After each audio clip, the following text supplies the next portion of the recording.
ان الحمد للہ والصلاة والسلام علی رسول اللہ۔ اعوذ باللہ من الشیطان الرجیم، بسم اللہ الرحمن الرحیم۔ یا ایہا الذین آمنوا کتب علیکم الصیام کما کتب علی الذین من قبلکم لعلکم تتقون۔ اللہ تعالیٰ فرماتا ہے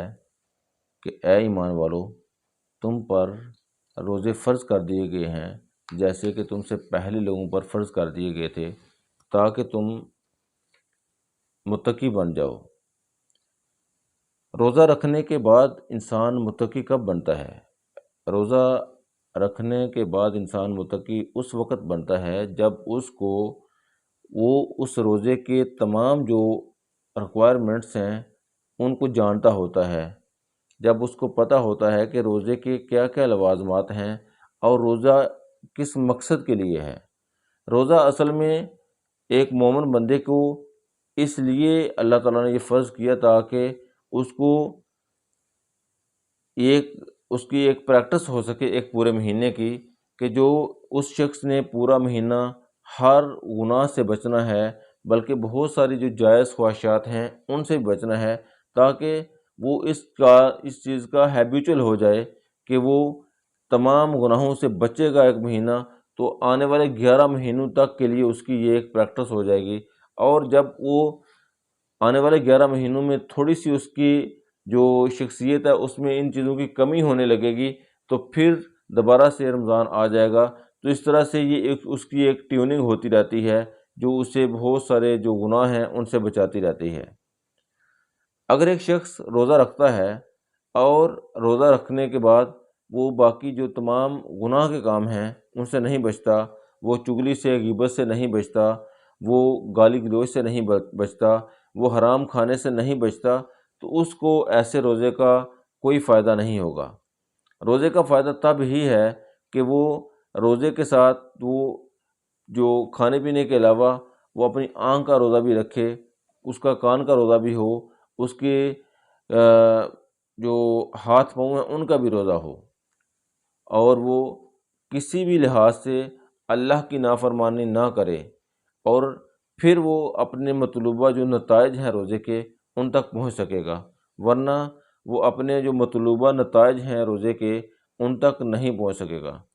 اللہ کے نبی کا فرمان ہے کہ اگر کوئی شخص روزہ رکھنے کے بعد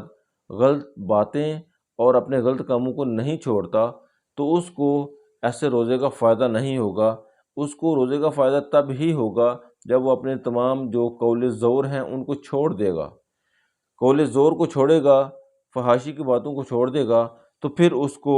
اس روزے کا فائدہ ہوگا، ورنہ اس کو بھوک اور پیاس کے علاوہ کچھ اور نہیں ملے گا۔ تو روزہ جو ہے یہ انسان کو تمام جو غلط کام ہیں ان سے انسان کو روکتا ہے، اور اگر ان تمام کاموں سے انسان نہیں روکتا تو روزے کا جو مقصد ہے وہ پورا نہیں ہوتا۔ ایک جگہ پر اللہ کے نبی نے فرمایا کہ روزہ گناہوں سے ایک ڈال ہے، گناہوں سے بچنے کے لیے ایک ڈال ہے، اور جس دن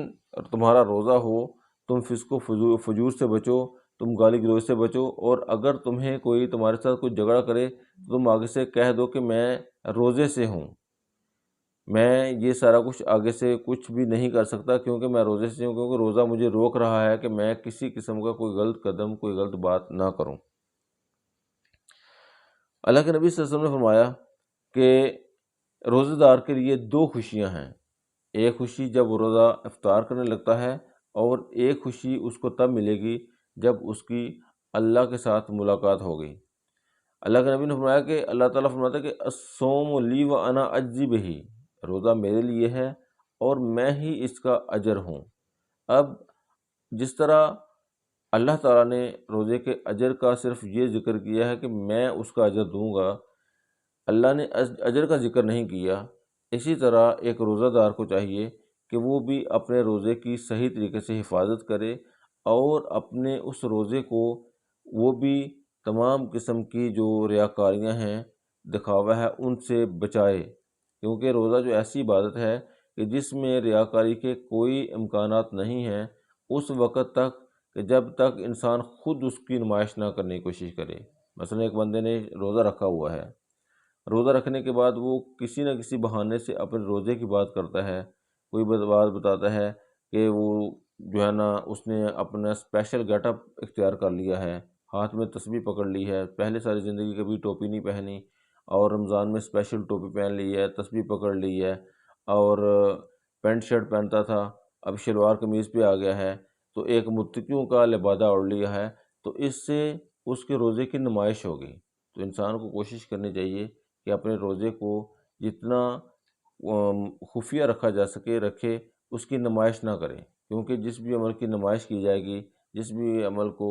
لوگوں کو دکھانے کے لیے کیا جائے گا، ایسے عمل کا کوئی فائدہ نہیں ہے۔ اللہ کے نبی کا فرمانا ہے کہ اللہ تعالیٰ فرماتا ہے کہ جو شخص کوئی ایسا عمل کرے جو میرے لیے ہو لیکن اس میں کسی اور کو بھی دکھانے کی کوشش کرے،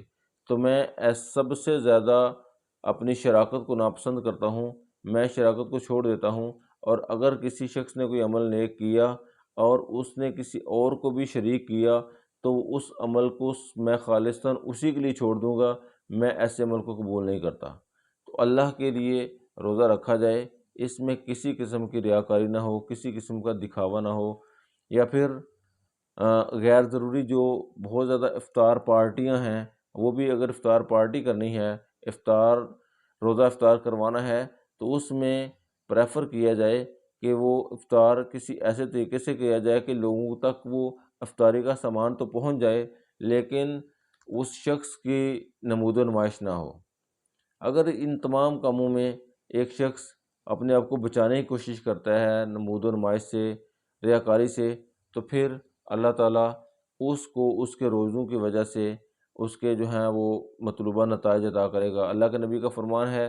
کہ جمعہ